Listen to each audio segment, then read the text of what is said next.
Still got it after 2 decades. Hey man, yeah, just taking care of myself. You know what I mean? That's what it's all about. Health is wealth. I was watching the video. I saw the Cybertruck. Saw the old Oh video yeah. back in the day, all the old Mercedes, all the Lambos. Yeah, yeah, What yeah. era was best for you as far as cars? What era was best for me for as cars? Right now I got a Mercedes Maybach Benz. Which era was best for us cars? You know, as time progresses and the vehicles age as we age, and vehicle just means body. And so I like old school classic cars, like because my father always had antique cars, like 1929, even in 1986. So my father had two Rolls Royces that was like 1920 and 1930.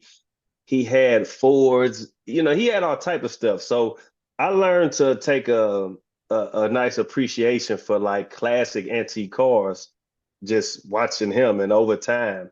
But I also like new cars, new technology as well. So I'm in between on that.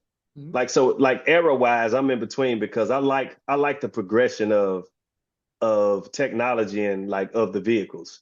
You know what I mean? So I'm kind of in between on that. I like both. So with the title, still got it. I mean, is there a meaning behind it or? Still got it. Actually, that song is called Still Getting It. I just choose to call it Still Got It because actually I heard somebody like, Jay, you still got it. And I was like, I'm gonna name that song that. And that's literally what let me change that to Still Got It from Still Getting It. Because actually Still Getting It, it was a playoff. If my first album, Jackpot, I had a song called Getting It. And I love that song so much I wanted to make another one. And so still getting it is just letting people know I'm still out here, I'm still grinding, I'm still living the life I want to live, I'm still doing what I love to do. And I just chose to call it Still Got It because somebody said I still got it. And I was just like, I'm gonna call it something. With it, did you ever lose it in all these years? No, no, I don't think I lost anything actually. A lot of people throughout these years kind of they lost track of what's been going on with Chingy due to, when you don't have the record companies and the record labels behind you no more, people tend to think that's your artistry if they're not behind you. So I've been independent, but I've still been doing the same things. I've still been putting out music. I've still been performing. I've still been doing everything that I love to do. It hasn't changed. I just haven't had the major record company behind me. And so with the major record company behind you, the big TV shows you get, your Jimmy Fallon's and all the big TV shows you get, all the big performances, all the radio play and all of these things you get. But when you independent and you're not with a major label, you don't get those things. So you pretty much have to just set the tone with how you can set the tone. And so I just been grinding accordingly to how I can grind and doing the things I can. Was it more fun or more challenging being independent than having a label Is behind you? is it more challenging or fun? It's more challenging because you got to do everything. When you with the independent label, you got people that's categorized for those specific tasks. Like A&R keeps track of the music with you. So when you go in the studio and you're recording, the A&R is keeping track of what you record, the albums, the EPs, everything. You have stylists, you have people for everything, different level of everything that you're doing to keep track. When you independent and you're a CEO and boss of your own, you got to keep track of all that stuff or put people in position to take on those certain job titles. But sometimes financially, that won't allow you to put all those things in place. Oh, so you have to make the arrangements yourself then to go get the Cybertruck, to get the clothes for all the videos and all that? Yeah, I mean, if you can have people that's probably close to you that take on certain jobs, but if not, you got to do everything, Mhm. which is not a problem with me. I used to, I do I've been doing this for a long time before the record deal, and we used to do that, so I never really have a problem with it. But at some point, a lot of things come down to money, and this entertainment business costs. But with that, looking back at your old videos, you ever look back at yourself 20 years ago and saying, Oh yeah. damn, I look better now than I did 20 years ago? You know what's funny is people say that. Like I get females, girls that say, "You look even better than you did then." And I think when they say that, I think it's the maturity. I think it's the growth. I think it's becoming a man. You know, in my young 20s and late 20s, early 30s and stuff. You know, becoming and on my journey and still not really knowing who I was on the inside. Like, you know, that's why I did a lot of a spiritual journey and knowing self. And I guess it's just me getting more mature. Like people see the growth and the wisdom and the maturity. And I guess that's attractive in its own way to a lot of females. You know, you get the little hair on your face. I never was able to grow my little beard right here at the chin. I can never grow that. That just, you know, I can get this now, get a full mustache. I always had sideburns, but you know, so I think it's the maturity that makes them say that, and me taking care of myself. They see that I'm fit, you know, keep myself together, well groomed, and I think that's when they say you even look better. I think it's because of the maturity and the growth, the wisdom of being grown versus being young and you know, young minded. Now, is that where Wednesday Wisdom came about for your Instagram? Wednesday came about. Yeah, just I'm if you look at my social media, you'll see that I'm very inspiring and very encouraging. And I've always been that way. And so the things that I accumulate and learn, you know, previously and just on my, like I said, spiritual journey and just knowing self, I like to share. So I like to share with the people what I've learned and what I've experienced. I like to share it with the people and give the people a little wisdom and inspiration and encouragement because in these days and times, like it's needed. You know, it's a lot going on. It's a lot of depression. It's a lot of young individuals who suicidal and you know what I'm saying, bullied and you know, don't social media can tend to make them look down on themselves because they can't keep up with the people with the money and doing this and doing that. And so I like to inspire. And I actually get feedback from the fans that tell me that Wisdom Wednesdays and those things, Motivation Monday and that stuff help them.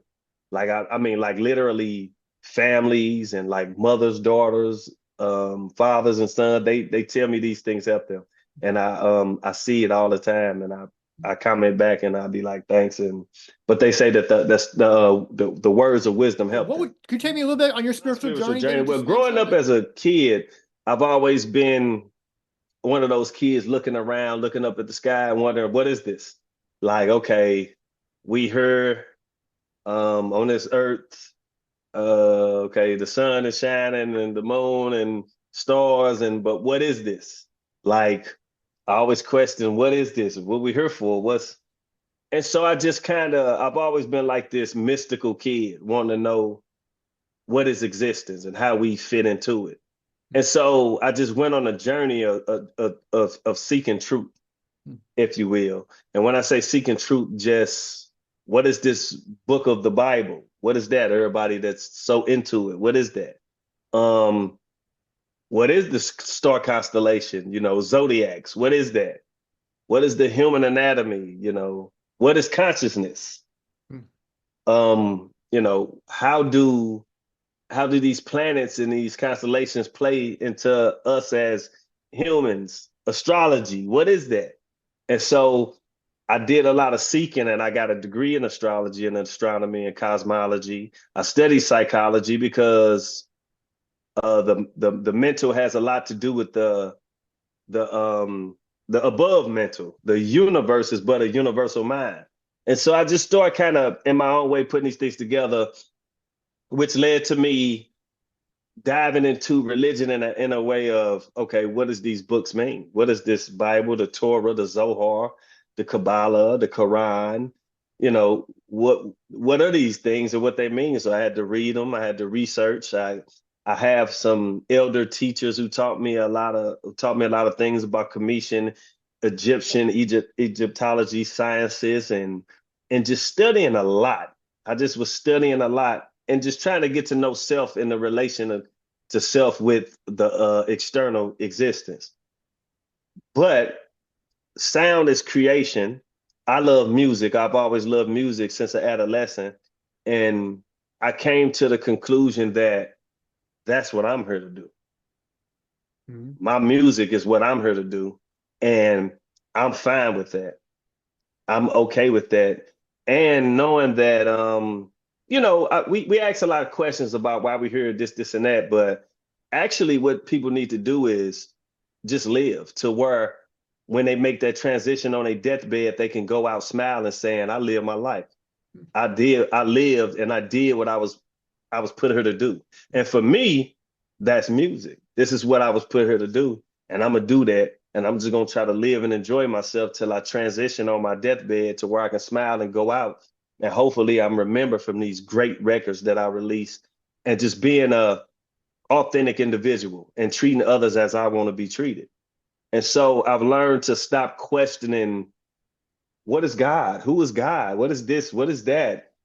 Because a lot of that stuff you're probably never gonna know the answer to. You're probably never gonna know the answer to. But what you can do is look at the external existence and then look within and say, well, I see similarities in trees, the roots of a tree. The root has to grow. Something in that soil is giving birth and making that tree sprout and grow. We all have roots. We all have veins. If you look at the leaves on the trees, you see these veins. You see veins in us. You start to understand the relationship that everything is connected. And I learned to stop questioning stuff and just live and appreciate existence for what it is. And my spiritual journey is just of knowing self from within to create my without and to accept what I can't change and change what I can. Now, does that translate or transfer over into your music now, into your day to It day? do. It do. If I put out a project called Chinglish about 2 years ago, and you can hear a lot of the spiritual growth on there. I got a song called Ballin', which is not balling in the material aspect, but spiritual currency. And if you listen to that song, you could hear it a lot on there. But I got many of songs where, I throw that in, but I still like to have fun, enjoy myself, make music. I make music for everybody, meaning all the pockets and genres of music. I like to just make music for everybody and not just stick to this one thing. So, because it's got to be a balance. Well, from 20 years ago to now, how far off are you from weight wise? Are you still the same weight you were back then, or that's No, how far I am for weight wise, nice actually back transition, huh? then, actually back then I probably was like 145, 150 when I came out. I was little. Right now I'm like 177, 180. Mhm. I'm somewhere in there. And I'm not big. I can appear bigger because putting on muscle, but I'm at a good weight, you know what I'm saying? And so if you take 150 over the years, I've gained 20 pounds. 25, 30 pounds, which is good, which is cool. And so I ain't that big, and I kind of stay here. I kind of stay where I'm at. I don't never really go under like 170, 165, 170. I kind of stick around where I'm at. But when did you start training? When did you start hitting the weights? I saw video. Actually, when did I start training? I've been training actually. I used to kickbox. Like Jermaine Andre was a UFC champion fighter. He used to actually at the peak of my career when I came back to St. Louis, I was going training kickboxing. A lot of people didn't know that because I ain't just be, hey, I kickbox, I'm training kickboxing. And but I always kind of been training. Now, but how long ago was that? About what? This was in '05. Okay. Yeah, '05 when I started. Now, how did you get involved with that? How did you like it? How dedicated were you How to did it? I get involved with that? Actually, I was just working out at the gym, and I knew Jermaine, but I was working out the gym, and he was like, "Man, you should get into kickboxing, this," and I liked it, and I always wanted to do it because I always liked karate Mhm. and stuff and boxing when I was younger, and so I was just like, "Let's do it." And he just was teaching me. He thought I should like really get into it, but it wasn't something I really wanted to get into. I just wanted to learn it. And so, yeah, it kind of came from just training and working out. And then Jermaine was just like, hey man, you should just take it to the next level. We just took it to the next level and I just started learning it. Well, what were some of your early In workouts case I like? gotta whoop some ass. Can you still do that on stage or if need No, be? I'm just messing around. I ain't really into the, fighting and all that. I try to stay away from that type of energy, but don't get it twisted. You know what I'm saying?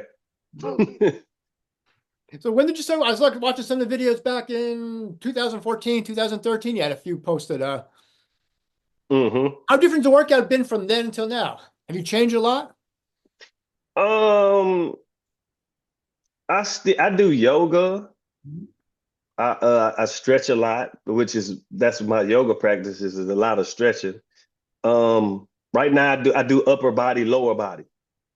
So I like to work all the upper body muscles, and then the next day I work all the lower body muscles. I take a day off, then I repeat that, and then take weekends off. Well, That's kind of how my workout is. But each day around 6 p.m. or when I'm not moving and doing something, I do my yoga stretching. you do that at home? You Yeah. do that at a studio, or how does that work? At home, I just do it myself. I'm very disciplined in the sense that I don't have to be nowhere or go nowhere or be around people to work out and do the things I need to do for my health. Because Who, you know how a lot of people be like, oh, I can't work out unless I'm with somebody or somebody's training me or helping me. And I ain't like that. You got to discipline yourself because people are not gonna be around you all the time. has it always been that way, or is that something that comes with age, where you just figure out, Um, I don't for need. me, for me, I've always been a little introvert. Hmm. And so, meaning I've always, I'm a Pisces too. I love my own space. I love my space. So I like to be alone. I like when I'm alone, that's my rejuvenating time, if that makes sense. You know what I mean? That's my rejuvenating time. That's when a lot of my ideals come. That's when I when I sit and I meditate. So I sit with myself and I look for the answers from within, and that's how I get a lot of stuff come to me. Who did you look up to back in the day? Like who like in the magazines, like the old Muscle and Fitness magazine, were there some that you looked up to and said, hey, I want to sort Um, of like him, or well, of course, Arnold Schwarzenegger, Mhm. Lou Ferrigno, Lee Lambrada. How you say his name? Librata? Yeah, Lee Lambrada. A lot of those guys, Ronnie Combs. I mean, these are people that you just read the magazines, look at the magazines, see the videos, and I never had a desire to get that big. I never had a desire that I wanted to get into Mr. Olympia competitions Mhm. or the best physique competitions. I just wanted to make sure that I was healthy and had a nice physique to my liking. Like I don't got to be shredded looking like a mutant. Mhm. Them big old, some of them dudes look like mutants, like, you know what I'm saying? And I never had a desire to look like that. I just wanted to have a nice physique, be healthy, and you know what I'm saying? And let the ladies look. So what works best for a hip hop star or hip hop artist as far as working out? Do you ever see yourself maybe getting gassed on stage a little bit, or because you're not sitting just standing behind a mic for 2 hours or whatever. You're moving around. Does that exhaust you Um, getting tired? Do you have to train for that in any way? um, I've been performing. Do I have to train for that in any way? I've been performing since I was like 9. So I've been doing this all my life, literally. Um, Working out for me just helps me, like I say, I want to look nice, of course, but also, keep the heart rate going. Cardiovascular system, muscular system, skeletal system, immune system, all that. Exercise and help enhance those things too. It ain't just about having, the big muscles and all of that, but exercise and also help you stay healthy internally too. Keep the organs functioning properly, running properly. And so that's why I do it too. Because I know for longevity, that exercise is gonna help. And even on stage, that exercise is gonna help. And I perform to this day. I perform like I'm never performed before. Like I'm a new artist. You know what I mean? And people love my performances because I'm always energetic all over stage. And so of course that exercising is gonna help out in that Last way as question. Is well. there one exercise that every artist needs to be doing in their routine? Is it one exercise or every artist needs to be doing in their workout routine? Is it one exercise? You know, it's so many exercises. That's the thing. Different people gonna like different things. What You works the know, so best for you? what works the best for me right now? Like I said, I do an upper lower split. I incline the bench to about a little lower than 30 degree and do my chest. It hits all angles for me like that. But I'm getting away from more of the dumbbell stuff like that and doing machines. I like the Panada machines. They at a lot of them at the gym I go to, and I find that they really hit that that center point of the muscle on a lot of the machines. Is just they really good. They're really good. And so I do the chest press machine. I do that chest press machine, the Panado chest press machine. Then I'll do the super high roll back machine. And this is my upper body workout. Literally, I do that, the chest press, do the super high roll back machine. Then I go do the Panada curl, a bicep curl machine. Then I'll get on the dip, the Panada dip machine that hit the triceps and the lower chest. And then I'll do the side lateral machine for the side delts. And all of these machines is hitting front delt. All of these, you getting chest, front delt, and tricep. And when you're doing back, you're getting bicep and rear delts and a lot of the back and lats. So it's hitting everything. But yeah, I do that side lateral, then I go do some rear delts to end it with rear delts. That's my upper body. Lower body, I'll start off with walking backwards on the treadmill at a 15 incline, because I find walking backwards really hits the quads a lot and the hips. It really works them, and versus walking frontwards. So I walk backwards for like 2 minutes. Then I'll go do the hip abductions, for the glutes. And then I'll go do the lion on the Panada machine, go do the lion leg curls. Then I'll go do the Panada quadricep extensions. Then I'll get on the Panada calf, and it's the calf machine, city calf machine, but it got the shins you can work too. Put the dumbbells on there to work the shins. So I do both of those. And then I go back and do another treadmill 15 incline walk backwards. And that's pretty much my routine. And I do my stretching every day later on that day. And then I might go get a massage every Friday as well. Can you still throw the 50s up for presses like you used to do back in the day? The 50s and rep out, it depends. It depends on the energy level. Mm-hmm.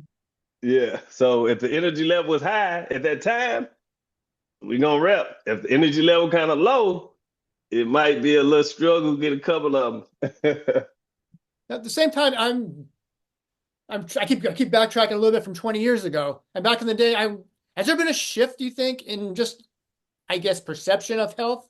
Like you see, like guys like yourself, Method Man, who went from, I guess, how high back in 2001. Now he's deadlifting 500 pounds. I think a lot of people seeing that, they sitting around, they realizing certain things is aching, certain things not working properly. When you sit, let's say, think about how people sit, ride in the car and sit all the time. Think about how your lumbar spine and how your hip flexor is probably tight as vice grips on a screw. They probably super tight. You start realizing these things and being like, I gotta move, I gotta exercise, I gotta get moving around. But I think also with that, because I'm vegan. And when I say that, just plant-based, I eat clean, I don't eat meat, I try to stay away from dairy and stuff. And so that plays a role too. But that's starting to be made to look cool. Being vegan is starting to be a thing, and where people just doing it because it seems cool. But actually, I eat like that because of health reasons. I don't eat meat. I haven't ate beef and pork since 99. Chicken, turkey, fish, all that since like 2011, 2012. And I feel great. But I think more people are starting to realize their health is wealth. it's literally wealth. You know what I mean? So to take care of themselves means to longevity, to live a prosperous, healthy life until you make that transition. And I think people are they want to do that. They starting to realize, like, I got to start taking care of myself. That's very important because it wasn't to a lot of people. It wasn't that important. A long time ago, people didn't look at health like that. Didn't care about working out. I mean, you have, of course, people that do and did, but now it's like becoming a thing, Now, is that just which is good. does that just come with maturity, or is that something that now you can see in younger artists doing the same thing? I think it comes with maturity, but I also think it comes with pain and pleasure. You know what I mean? Some things may have been painful in their life that happened to them where somebody may have gotten in an accident, broke their leg, broke their arm, broke their neck, had so much downtime they got to see like, oh damn, this ain't I feel weak over here, or you know what I'm saying? Or for some other people it's pleasure. Like they love working out. It makes them happy. Like me, I love working out. It makes me happy. I enjoy it. It starts my day. You know what I mean? So pain and pleasure could play a role in different reasons why people choose to work out. Was there anyone that you look at and say, man, he still looks good for his age. He's been doing it right. Yeah, yeah. There's plenty of people I see. Usher, it's plenty of people I see and be like, oh, they're keeping themselves together. That's what it's about. So that's what it's about. There's plenty of people out there, man. It ain't just me. People understand they help and understand they gotta keep that longevity going through health is wealth. You know what I'm saying? So it's a lot of people out there. Like you said, Method Man, it's a lot of people. Like I said, I was watching the old videos, had the old hands wraps to prevent the sweating on your dumbbells. What's in your gym bag now? Actually, I don't use gloves or nothing now. What's in my gym bag now is probably my amazing grass super green foods, my perfect amino acids, um, and that's it. With my locker, my master lock for the locker, and that's it. I just go in there, I throw on my little workout gear, and go in there and handle my business and dip. Pretty simple traveler, huh? Yeah, I've learned to be a minimalist. Mm-hmm. I'm very much a minimalist these days in all aspects of my life, physical, mental, spiritual, and just decluttering the stuff that you don't use and that's not needed. So if you got a closet full of clothes and you ain't wore these clothes in 2 years, it's most likely you don't need them.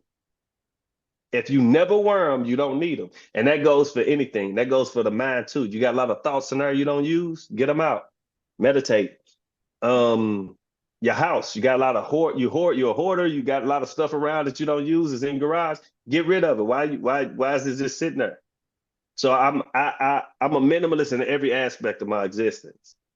I do what's needed and what I need. What is a day in the life of Chingy like? What's a day in the life of Chingy like, man? To be honest, a day in the life of Chingy when I'm on the road is waking up at 2, 3 in the morning, going to the airport, being in the airport all day. Get to the city, go do sound check, go back, get dressed, go do the show, probably go out that night, then go back to the airport, travel. Or when I'm got a little downtown time, I do the regular things everybody else do. My car's got to get serviced. Things around the house got to get done. I have to wash clothes. I have to take care of kids. I have to keep my kids. I got to see them. Studio time. Got to keep making records. I try to enjoy the weather when I can. Like it's a beautiful day today. Like get out, go holler at my father, my aunties, my little cousins, and go do something. Have a nice time. And sometimes on some days I'll just sit and I don't do nothing and sit in silence. How does that work with your diet? How does that work being a vegan as far as just the I guess the erratic schedule on the road? 2 in the A morning. lot of times, man, I may eat once a day. Like I fast a lot too. I'll water fast or I'll just eat once a day. You know what I mean? And like when I'm out of town, I just try to discipline myself to not indulge in all the foods I shouldn't be indulging in, all the stuff I shouldn't be indulging in. But it's pretty much like I said, I'm real big on discipline. So it's pretty much second nature now. Like it's not this hard thing. Like I may eat once a day, that's just that. Like then drink my water.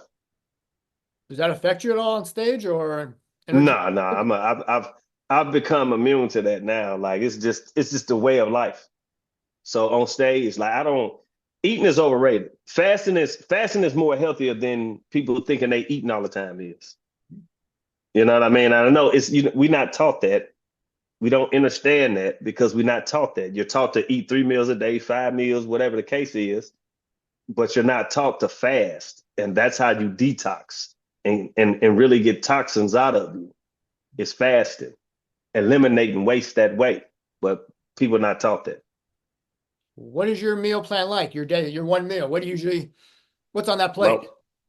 my one meal could be a bowl, a Mediterranean bowl or something with I might have maybe some rice, but substitute that for quinoa, some guacamole, some avocado, some black beans, some lettuce, some tomatoes, some hummus in there, black olives. I love banana peppers. And I like my grapes. I love my grapes and my raspberries. Now, do you cook? I like bananas. I don't cook often. Mhm. No, I don't. I don't cook often. I don't cook at all, to be honest. So I may go to Crazy Bowls and Wraps and go grab me some. And yeah, and if I want a snack or something, like my grapes, my raspberries. Um, I love Ritz crackers though. I do love Ritz crackers since a kid. So I will every now and then might have a Ritz cracker. But that's pretty much it And how long you been doing that now, as far as for just, years.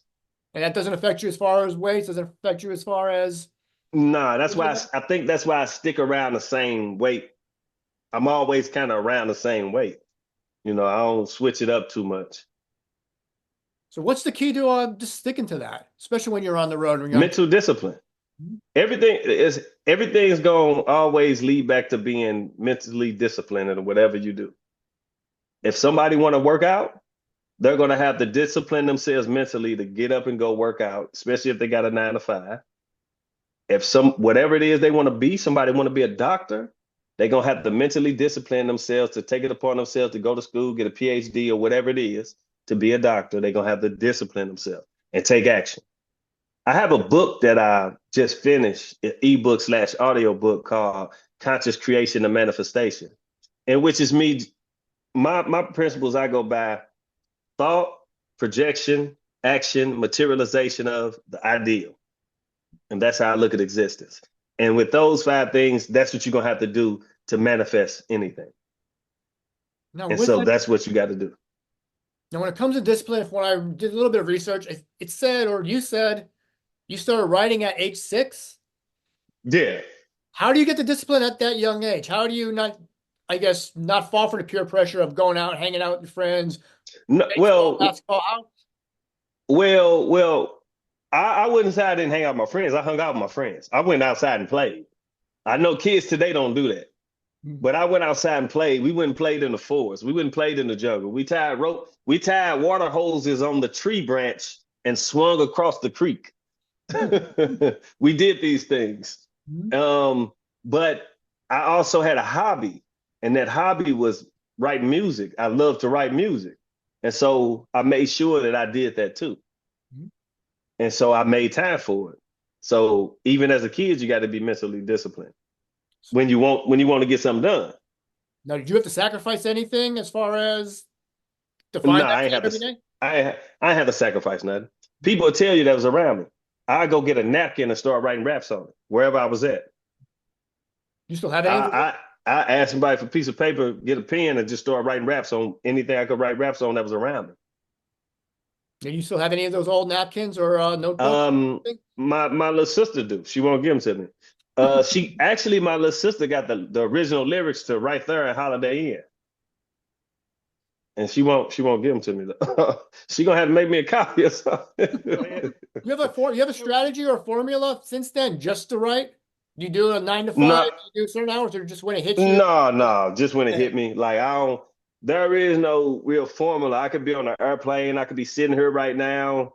I could be in a car. If something come to me, I just And with my phone, with having my phone now, my notes is my pad. And so I just, whenever I feel it, whenever it hit me, I just write it down. So where's like the strangest place it hit you at? Um, Strangest place that would hit me at. I mean, I can be woke up out of my sleep at 4 a.m. and have an idea, and I have to jot it down or something or record it down. So it could come at any Is there time. anything now at age 44 that Chingy does that you do that people would be surprised at? Wow, I can't believe he does that during his downtime or an activity or A lot of people be surprised that I do yoga. You know what I mean? A lot of people be surprised at that. But like I said, where there's mental discipline, there's the meditation and the disciplining of the mind in some way. And through meditation, I do that. That's how I get the mental clarity. But yoga, I read a now lot. it seems like everything that you talk about right now always comes down to mental discipline. I mean, is that something that you maybe teach upon others now and say, this is where you need to start first? Yeah, I always when I have conversations with people and they be like, "Man, how did you do this?" Or, "Oh, man, you still look good," and this, and that. I say mental discipline. What is it? What is it that you want in existence? What are you trying to get? Whether that's physically, mentally, or spiritually, where are you trying to get? Because it's gonna always take that mental discipline to get it all done. You don't discipline yourself. The outcome don't happen. You know what I mean? You know what I'm saying? The outcome don't happen unless you do the income. So it leads back to that. Now, with that, do you have like a showtime ritual before you go on stage? Do you meditate? Do you yoga? Do you do I something just I to? don't I have no showtime ritual. I just before I go on, I say, I'm gonna go out here and give my all, do my best, and hope the people appreciate it. You know, that's it. There's no rituals or nothing I do. I treat everything the same. I appreciate all. I appreciate all in existence. So that shows with who I am and my being. Oh, you What, good? Yeah. what is your meditation routine like? My meditation routine. I've studied this elder named Osho. He just was full of wisdom. He was like a guru, not a guru in the sense of trying to be famous and on TV, but he just had words of wisdom that everybody loved, and I listen to him to this day actually. And he taught me a couple of meditations, but sometimes I meditate with music. I let the music but it's got to be like meaningful, like instrumentation, music. But I just I clear the mind. Like I take no thought. I don't go into it thinking. I take no thought. And also, actually, a Kabbalistic rabbi taught me how to meditate. And what he taught me was like, say if I walk in the house, look around the house when I walk in, right before I go to the room, look around the house, have everything in my mind placed where it's at. Then when I go lay down and close my eyes, in my mind, point out where everything is at. In my mind, point out where everything is at. When I feel like I got that, get up with my eyes closed and go touch everything. So I learned how to really do that. And I started practicing and teaching myself where I would get up in the morning and I would go to my car with my eyes closed because I knew where everything at in my house. I knew where the doorknobs was. I knew when I walk in the bathroom where my toothbrush is. I knew because I pointed everything out of my mind. And that's a technique to learn how to meditate. You know what I'm saying? It's all about pointing things out in your mind. But when you get that, then just take no thought to go into deeper meditation and let the answers or whatever come to you. Whoa, that's pretty cool. Is there one piece of advice that you ever got from somebody that still applies from day one to today? Yep, make your next move your best move, and that could be a chess move. Fuck it, let's move. Thanks for a great lyric. No, I made it a lyric Nice. because it was just make your next move your best move. Mm-hmm. I added on make your next move your best move, and if that's a chess move, let's move. Not bad, not bad. That's, You got a you career. know, and that's what happens when you start writing a six. It just comes. So what's next up then for Chingy? What's next up for Chingy, man? Life is great. I got Chingy369.com. That's where you can check out my previous music, my new music. You can get my Chingy merch, my Right There merch. I have my clothing line, Nine Ether. And also my ebook slash audiobook, Conscious Creation and Manifestation. I'm gonna be dropping in a second. Follow me on all my social medias at Chingy Instagram, at Chingy TikTok, Howard Chingy Bailey Facebook, Chingy369 YouTube. You know, I do my motivation music Mondays, my wisdom Wednesdays, find out Friday, which I got to do today. And yeah, man, recently we did the AMAs, came out, with Nelly, came out with Nelly and Jaquan was there, Murphy Lee, Keywan, the Lunatics, City Spud, and we had a nice time. We had a blast, and all of us from St. Louis. We all seen each other's stories growing up and trying to make it in this music business.